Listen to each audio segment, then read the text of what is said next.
செய்யணும். எப்படி என்றால் எனது தேவியாகிய எப்படிக்கு பார்த்தாலும் அன்னையே அன்னையே என்று அழைப்பாயே. என் தெய்வமாகிய சீதா தேவி. சீத்தை இடத்துல உன் அண்ணி இடத்துல உண்மையை சொல்லாம பனையடிக்க பார்த்து வரலாம் வாங்கிட்டு சொல்லி கூட்டிட்டு போய் வனத்துல விட்டு விட்டு வந்து விடப்பா.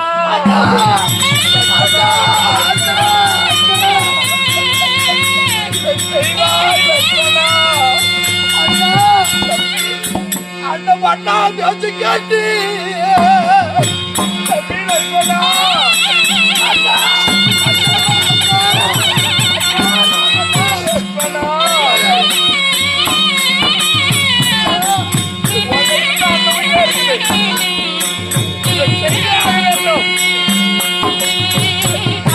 நம்ம படத்தில் விடலாமா?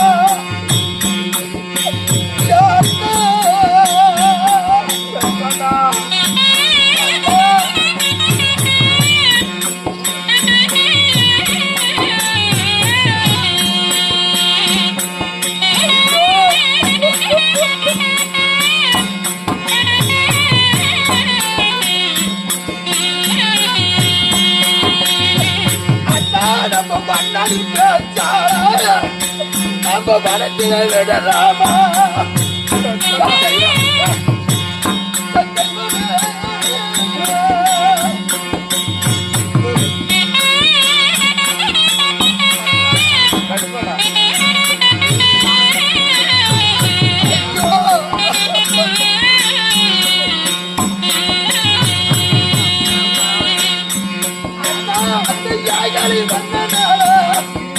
நமக்கு யாருக்கு மகிழ்ந்த காரி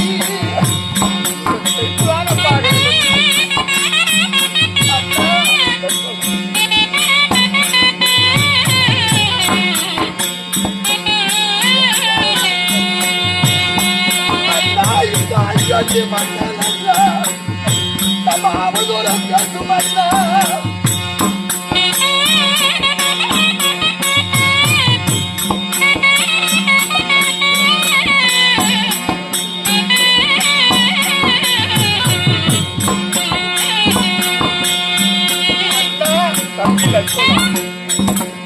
எங்க அண்ணன் உன் பேச்சுக்கு என்னைக்காவது நான் மறுவார்த்தை சொல்லி இருப்பா. இது வரைக்கும் நீ பேசல. அண்ணா உன் கழுத்தைய அறுத்துக்கடான்னு சொல்ல இந்த இடத்துல என் கழுத்தை அறுத்துக்கிறேன். எனக்கு தாய்க்கு தாய், எனக்கு அன்னைக்கு அன்னை. என் அண்ணைய கொண்டு போய் காட்டுல விட்டுட்டு வாட்டு சொல்றிய சொன்னா அண்ணா உன்னை விட என் மனைவியால பாசம் வைக்கணும் உனக்கு தெரியுமா தெரியாதா? தாய்க்கு பின் தாரம்னு சொல்லுவார்கள்.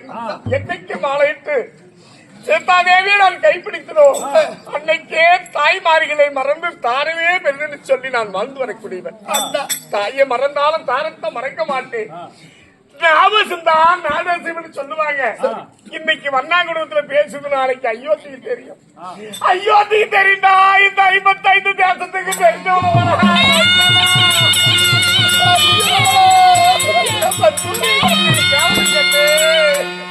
யாரு கண்ணு மட்டுச்சோ அண்ணவா அண்ணா அண்ணன் யாரு சாமி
வாயால சொல்லாதம்மா.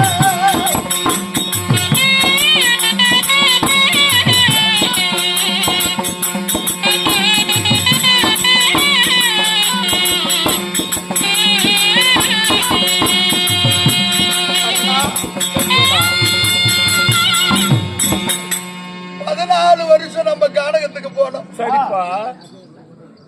14 வருஷம் கானகத்துக்கு போய் நமக்கு தாய்க்கு தாயாய அண்ணி, சரி, என் அன்னையாகி சீதை இவ்வளவு காலம் கழிச்சு எங்க அம்மா முழுகாம 6 மாசம் நிரம்பாத 6 மாத கர்ப்பமா இருக்குது. ஆமா, அதை கொண்டுகிட்டு போய் விட்டுட்டு வர சொல்றீங்க. லட்சுமணா, இந்த பாவத்தை நம்ம எங்கன்னா போய் திட்டு விழிப்போம். லட்சுமணா, அண்ணா, நான் சொல்வதை ஒரு நாள் செய்ய முடியுமா முடியாதப்பா? அண்ணா, உன் வார்த்தைக்கு மறு வார்த்தை என்னைக்காவது நான் பேசியது உண்டா தெய்வமே? இன்னைக்கு அண்ணா, லட்சுமணா, எங்க அண்ணன் தான் எனக்கு மலை. எங்க அண்ணனை தவிர எனக்கு வேற என்ன இருக்குது? அண்ணா, இன்னைக்கு இந்த வேலையை நான் செய்ய மாட்டேன், அண்ணியை கொண்டு போய் வனத்துல விட மாட்டேன் என்று சொன்னா அண்ணா நான் உயிரோடு இருக்க மாட்டேன்பா. மாட்டு அண்ணா இனிமே சொல்லு காலாகிவிட்டு ஒரு ஏகாலி மண்ணானாலும் நம்ம குடும்பம் சிதையணும்னா ஆமா விதிய வெல்ல வேந்தனால முடியுமா? முடியாதுப்பா. வரு விதி வந்தா வழியில தங்குமா? தங்காது. அண்ணா, என் தாயாகி அண்ணன் இடத்துல நான் சோர்ந்து போய் போனேன். என் தாய் என் முகத்தை கண்டு தெரிஞ்சுக்கும். ஆமா, அதனால சந்தோஷமா அன்றைக்கு தண்டகாரணிய 14 வருஷம் வனவாசம் வந்தோம். அந்த வனவாசத்துல தண்டகாரணிய வனத்தனிமே என்னைக்கு பார்க்க போற லட்சுமணான்னு எங்க தாயாகி சீதை அம்மன் சொன்னது. ஆமா, அந்த வனத்தை சுத்தி காட்டுறேன்னு தந்தரமா கூட்டிக்கிட்டு போய் நான் வனத்துல விட்டுட்டு வந்துடுறான். ஆனா நீ சொல்ற மாதிரி கடைசி அவ போறதை என் கண்ணால பார்க்க முடியாது. சரி, நான் ஒரு புறமாக சென்று விடுகிறேன்.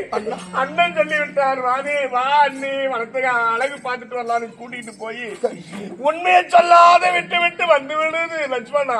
ஆகட்டும் தெய்வம்.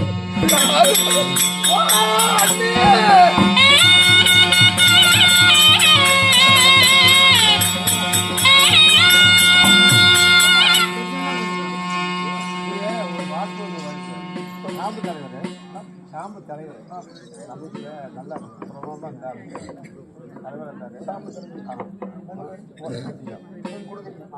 அதாவது அருமை அண்ணா சாம்பு தலைவர் இருக்காரா? சாம்பு தலைவர் அவருடைய பேரு இந்த சபையில தெரியணும் அப்படின்னு நம்முடைய அருமை அண்ணார் முத்துசாமி அண்ணன் 100 ரூபாய் அன்பளிப்பு கொடுத்திருக்கிறார்.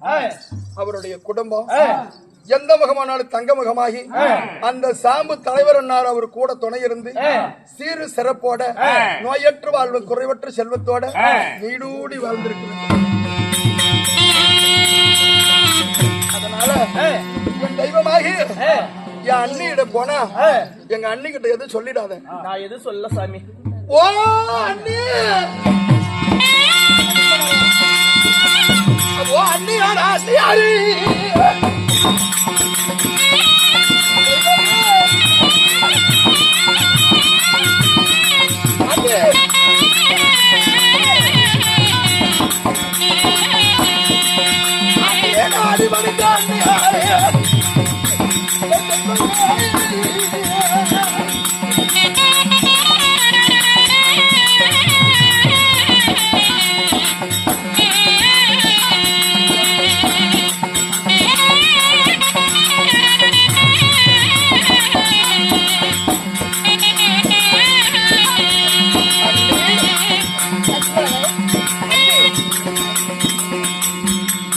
தம்பி சரி, உனக்கு குழந்தனுக்கு குழந்தை, தம்பிக்கு தம்பி.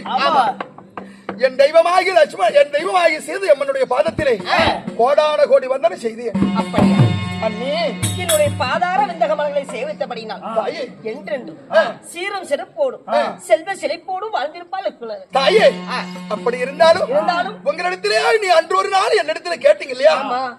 நாம 14 வருஷம் வனவாசம் போனோம்ல, அந்த காலத்துல தண்டகாரண்ய வனத்துல லட்சுமணா, இந்த தண்டகாரண்ய வனத்தினுடைய அழகு பேர்பட்ட அழகு இந்த அழகை நம்ம என்னைக்கு பார்க்க போறோம் அப்படின்னு நீ அன்னைக்கு சொன்னது ஆமா. என்ன வரைக்கும் எனக்கு கேட்டுக்கிட்டே இருக்கு. என் மனசுலயே அது நினைப்புல இருந்துகிட்டே தான் இருக்குது. அதனால தாயே இன்னைக்கு உங்களை கூட்டிக்கிட்டு போய் தண்டகாரணி வனத்தை சுத்தி காட்டி நம்ம அண்ணன் கூட்டிக்கிட்டு வர சொன்னாரு. ஏன் அப்படின்னா ஒரு வயசு முழுகாத இருக்கிற பெண்ணு சரி ஆசைப்பட்டதை செய்யணுமா, அதுதான் புருஷனுடைய கடமை. சரி அதனால அந்த அவருடைய மனசுல அந்த குறை இருக்க கூடாது லட்சுமணா. சரி அண்ணி கூட்டிக்கிட்டு போன்னு நம்ம அண்ணன் ராமசாமி சொல்லி விட்டார். அதனாலதான் இவ்வளவு சந்தோஷமா வந்திருக்கிறியா? ஆமா அண்ணி. அப்படியா? போகலாம் அண்ணி. அப்படி இருந்தாலும் உங்க அண்ணனை ஒரு முறை பார்த்து விட்டு வரலாம். அண்ணி அண்ணன் தான் என்னிடத்தில் சொல்லிவிட்டார், சரி கூட்டிட்டு போயிட்டு வா லட்சுமணா என்று. போலாம் அண்ணி. அரச கட்டளை ஆமா. மீறக்கூடாது. அண்ணன் வார்த்தையும் தட்ட மாட்டாய் நீ. அப்படி இருந்தாலும் நான் சொல்லும் வார்த்தையை நீ கேட்பாயா? என்ன அண்ணி? அப்படியா? என் அத்தையை ஒரு முறை பார்த்து விட்டு வருகிறேனே. அத்தையா? ஆமா. 1000 இருந்தாலும் பெரியவங்க இல்லாத ஊடு பேய் மேஞ்ச ஊடா. பெரியவங்க இருக்கும்போது யாருக்கா அருமை தெரியாது. அந்த பெரியவங்க செத்து போன வாட்டி தான் அந்த வழிவரத்தை நினைச்சு அழுதா பெரியவங்க வந்துட்டு போறாங்களா. 1000 இருந்தாலும் எங்களுடைய அன்னை, உன்னுடைய எங்களுடைய அத்தை, உன்னுடைய அத்தை தெய்வமாகி எங்க அம்மா கோசலையை பார்த்து அவரிடத்துல ஒரு வார்த்தை சொல்லிட்டு போறாங்க. சந்தோஷமான செய்தி அவங்கிட்ட சொல்லிட்டு நம்ம விடைபெற்று செல்ல வேண்டும் அல்லவா. அதனால இதோ என்னுடைய தெய்வமாகிய என் அன்னையாகிய கோசலை சபைக்கிற